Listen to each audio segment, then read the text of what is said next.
The question of what the review will be addressing is perhaps the wrong way of putting it. It's what the review is not addressing, because the review is so wide-ranging that it is covering everything from the reconfiguration of hospital services, the future of primary and community care, leadership, looking at that whole question, the question of accountability of different services, the question of a new constitution for the health service.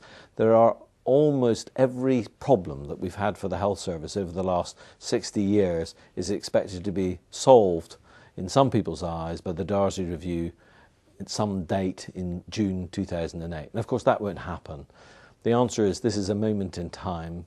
It is, in one sense, just another review. It's an opportunity, I think, for us to step back and look at where we are in the health service and to suggest the direction in which we should be travelling.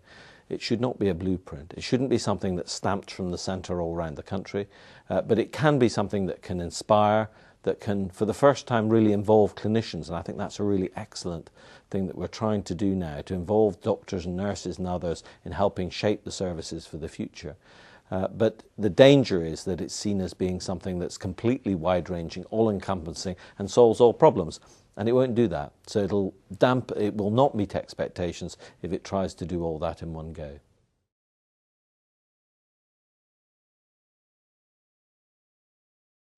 Well, I think, like an awful lot of other organisations looking at this review, we hope to see some clarity. And first of all, it's clarity about some of the current reforms and where we want them to go. So, for example, we'd like to see some clarity about the role of choice going forward, the role of competition and contestability between different services, what role regulation plays, what role performance management plays. How do these things all work together so we have a more clear narrative about the kind of system that we're creating.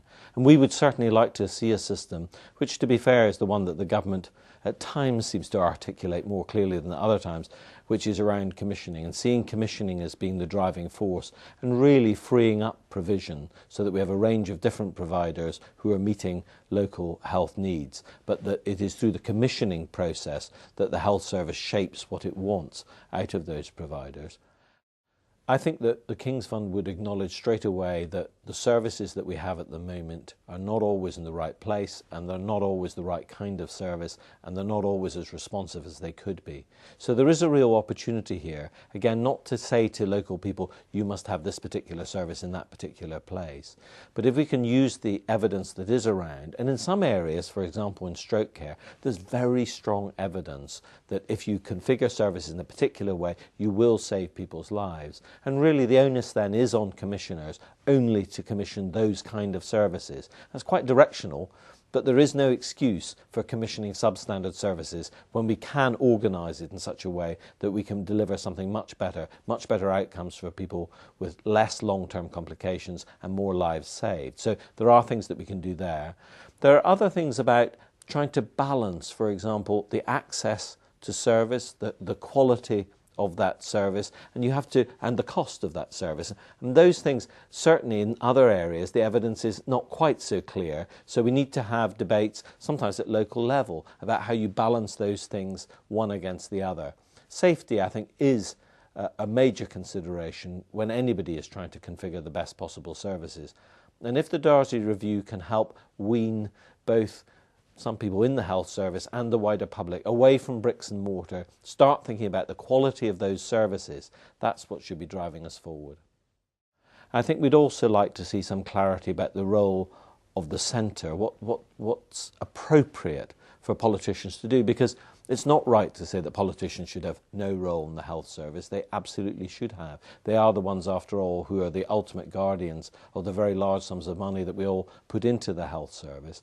But their role should be restricted and limited, and it should be mostly around setting the strategic direction for the service and asking particular outcomes from the service rather than micromanaging it. And then the other side of that, I think, is what sort of accountabilities do we expect to happen locally for people who are making decisions at local level, as they must do, both about the shape of services and what sorts of services are provided at local level. Now, I don't expect Darzi to answer all these questions in one go. As I've said, I don't think it should be a blueprint, but I think they can set out much more clearly what they want the system to achieve.